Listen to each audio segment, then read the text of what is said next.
மீனாக்கு Kaliammal title எப்படி இருக்கு? இது டைட்டில் இல்லைங்க, காளியம்மாவின் சாபம். யோசிச்சு பாருங்க, இந்த சீமான் கிட்ட பேரம் பேசாத ஆளே கிடையாது அப்படின்னு சீமான் தான் சொல்றான். ரஜினியில இருந்து ட்ரம்ப் வரைக்கும் கன்னடாவோட ஜஸ்டின் ப்ரூட்டோ கூட இவர்கிட்ட வந்து பேரம் பேசின அளவுக்கு பேசிட்டு இருக்காரு. இனி யாரு? கார்பச்சேவ், ஸ்டாலின் இவங்க எல்லாம் தான் பேரம் பேசாம இருக்காங்க. அட, ரஷ்யாவின் முன்னாள் அதிபர் சொன்னனுங்க, அந்த ரேஞ்சுக்கு இறங்கி பேசிட்டு இருந்தாங்களா? ஆனா அந்த கட்சியிலேயே யாரும் நெருங்க முடியாத, பேரம் பேசிடவே முடியாத ஒரே ஒரு ஆள் யாருன்னு கேட்டீங்கன்னா அது காளியம்மாள் அக்கா மட்டும்தான். ஏன்னா அக்காவோட கொள்கையை தெரியும், கொள்கை உறுதியை தெரியும், நேர்மையை தெரியும். இப்படி எல்லாம் இருந்த அக்காவை இந்த வீணா போக போறவன் பிசுறுன்னு சொல்லிட்டா. அந்த பிசுற கூட ஒரு மாசம் கழிச்சு அக்கா ஏத்துக்கிட்டாங்க. அப்புறம் சொன்னா பாருங்க, தங்கச்சி கிட்ட சொல்லிருங்க, இது ஏங்கச்சி, ஏன் இஷ்டமா இருக்கு இங்க இருக்கிறதுனா இரு, இல்லைன்னா தொலைச்சு போடுவேன் தொலைச்சுன்னு சொல்லியிருக்கான்.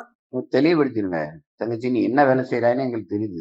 நீ உனக்கு ஆள் சேர்த்துக்கிட்டு உனக்கு ஒரு கூட்டத்தை மீனவ கிராமங்கள்ல போய் இது அதுன்னு இந்த வேலையெல்லாம் செய்யாத. அவர் ரொம்ப பேரன்புக்காரரு, அதே மாதிரி பெருங்கோவம் கொண்டவன். இருடி, எண்ணி 3வது அமாவாசைக்குள்ள நீ இருக்கியா இல்லையான்னு மட்டும் பாரு அப்படின்னு சபதம் எடுத்திருக்காங்க. அந்த சபதத்தை எடுத்து வெயிட் பண்ணாங்க.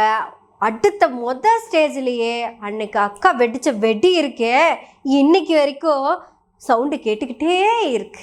என்னென்ன எப்படியெல்லாம் புழுகுனா, அப்படியெல்லாம் அவன் புழுகி கட்டி வச்ச அந்த கோட்டையோட அஸ்திவாரம் வரை இடிச்சு தள்ளனது நம்ம காளியம்மாக்கா மட்டும்தான். 10 minutes, 10 நிமிஷம், ஜஸ்ட் 10 minutes அப்படின்னு வஞ்ச புகழ்ச்சி மட்டும் இல்லைங்க, வச்சு செஞ்சாங்க. அங்க போய் ஒரு 10 நிமிட பேச்சு ஆரம்பிச்சது யாரு? காளியம்மாள்ல. காளியம்மாளுக்கு விழுந்த கைதட்டல் கயல்விழி கண்ணு வரைக்கும் தெரிச்சதுல. அடுத்து மயிலாடுதுறை அப்படின்னு மட்டும்தான் சொன்னாங்க. காளியம்மாக்கா பேரை கூட சொல்லல. ஆனா என்ன கிளாப்ஸ், கயல்வெளிக்கு அன்னைக்கே புகஞ்சிருச்சு. ஆனா இப்படி போகும்னு அதுவே நினைச்சு பார்த்திருக்காது. காளியம்மாள் தான் உழைக்கும் பெண். வரும் 10 நிமிஷம் அப்படின்னு போட்ட ஒரு உண்மை உன்னோட 10 ஆண்டுகால போய் உடைச்சு விட்டுருச்சுல. தொடங்கி வைத்தது காளியம்மாள், முடித்து வைத்தது பிரபாகரனின் அண்ணன் மகன். அதுக்கப்புறம் ஆரம்பிச்சதுங்க அவருக்கு சரிவு. என் அஸ்திவாரம் போயிருச்சுல்ல. காளியம்மாள் இவ்வளவு சக்தி வாய்ந்த ஒரு ஆளா இருந்துட்டு போய் ஒரு பிச்சைக்காரங்கிட்ட பிச்சை எடுக்கிறீங்களே. ஆனாலும் என்னமோ தெரியலங்க, காளியம்மாக்காவோட உள்ள உறுதியை நம்ம பாராட்டியே ஆகணும். எப்படிக்கா இவ்வளவு பொறுமையா இருந்து? சான்ஸே இல்லக்கா. அதுக்கப்புறம் 3 மீட்டிங் நீங்க தலை நிமிந்துதான் போனீங்க, அந்த நாய் தான் தலை குமிஞ்சு உட்கார்ந்துருந்தான். இப்ப நான் காளியம்மாக்கா கிட்ட என்ன சொல்ல போறேன்? கட்சி விட்டு வெளியே வாங்கன்னு சொல்லுவேனா? சொல்ல மாட்டேன். ஏக்கா கட்சியா உன்னோடதுக்கா, நீ எனக்கு தேங்காய் செல்ல பொறுக்கவா போன? அந்த தேங்காயே உண்றதுதான். யாரு? அவன் போட்ட விட்டுதான் அவனுக்கே ரிவிட்ட வைக்க. உங்க உழைப்பு மட்டும் இல்ல, ஒவ்வொரு தொண்டர்களோட உழைப்பையும் அவனோட நல்லதுக்காக மட்டும் பயன்படுத்திய ஒரு புலி பதுங்கும் புலி. அவனை நீ தாங்க அடிக்கணும், நீங்க அடிச்ச அடிதாங்க சரி. ஹலோ, இந்த புன்னகை சேனல் தான் ஃபர்ஸ்ட் நம்ம அக்காக்கு வாழ்த்துக்கள் சொல்லுது. நாத்தாக்காவின் புதிய தலைமை ஒருங்கிணைப்பாளர் காளியம்மாள் அவர்களுக்கு புன்னகையின் வாயிலாக வாழ்த்துக்களை சொல்லிக் கொள்கிறோம். அக்கா, இது வரைக்கும் நீங்க பேசின பொய்யெல்லாம் போதும், இனியாவது கருத்தியலா பேசுங்க. வாங்க, உங்களுக்கு தெரியும் பெரியார் யாரு, பெரியார் என்ன செஞ்சாங்கன்னு.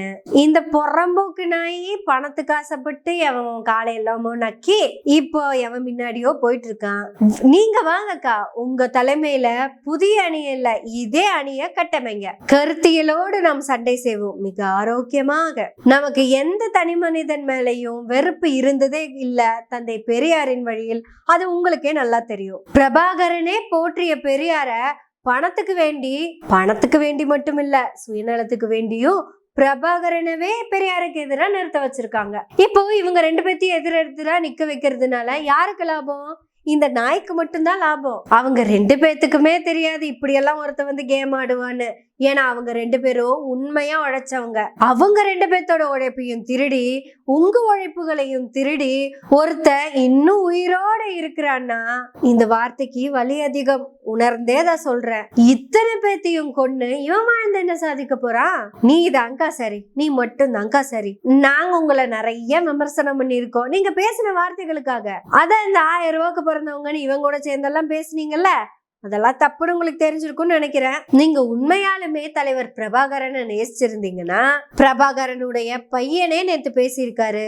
அதுல அவரு ரொம்ப வலியோட பேசின ஒரு வார்த்தையை நீங்க கேட்டிருப்பீங்கன்னு நினைக்கிறேன். எனக்கே சுருக்குன்னு குத்துச்சுக்கா. அவரோட 3 குழந்தைங்களும் செத்துட்டாங்க. அண்ணன் பையன் சொல்றாரு, இவ்வளவு உன்னதமான ஒரு தலைவரை ஒரு செஃப் ரேஞ்சுக்கு பேசிட்டு இருக்கானே அப்படின்னு. என்னுடைய நண்பர்கள் கூட நான் இங்க பேசுற பொழுது சொல்லுவேன், இவர் என்னுடைய சித்தப்பா வந்து ஒரு உணவு பிரியராகவும் ஒரு ஒரு ஸ்டார் ஹோட்டல்ல ஒரு ஷெஃபாவும் ஒரு சித்தரிச்சுட்டு வர்றாரு.